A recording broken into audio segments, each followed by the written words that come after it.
త్వరలో కాకినాడలో కాంగ్రెస్ పార్టీ ఆధ్వర్యంలో ఓబీసీ సమావేశం నిర్వహించనున్నట్లు Congress party OBC chairman Nagaraju తెలిపారు. జిల్లాల వారీగా ఓబీసీ నూతన కమిటీలను ఏర్పాటు చేయనున్నట్లు తెలిపారు. ఇక 7 నియోజకవర్గాల్లో నియోజకవర్గ చైర్మన్లు, వైస్ చైర్మన్లను నియమించినట్లు చెప్పారు.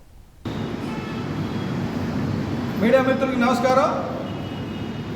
మన రాష్ట్రంలో ఓబీసీ కాంగ్రెస్ చైర్మన్గా నేను సంవత్సరం కాలంలో రాష్ట్ర వ్యాప్తంగా పర్యటన చేస్తూ జిల్లాల పర్యటనలో భాగంగా ఈరోజు నా కాకినాడ జిల్లాకి రావడం జరిగింది.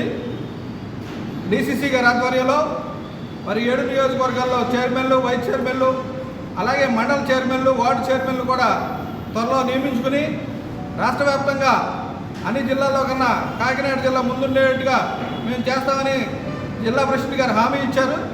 రానున్న రోజుల్లో శర్మారెడ్డి గారి నాయకత్వంలో రాహుల్ గాంధీ గారిని ప్రధానమంత్రిని చేసే వరకు ఇప్పుడు అన్ని పార్టీల్లో కూడా రాష్ట్రంలో జరుగుతున్నాయంటే కులాల కుమ్ములాట్లు రాష్ట్రంలో జరుగుతున్నాయి. మరి టీడీపీ పార్టీ ఏమో కమ్మ సామాజిక వర్గ పార్టీగా, వైఎస్ఆర్సీపీ ఏమో రెడ్డి సామాజిక పార్టీగా, అలాగే జనసేన ఏమో కాపు సామాజిక పార్టీగా ముక్కలుగా చేసుకుని ఈ 3 కులాల వారే రాష్ట్ర వ్యాప్తంగా ఉన్న పరిపాలన చేస్తున్నారు.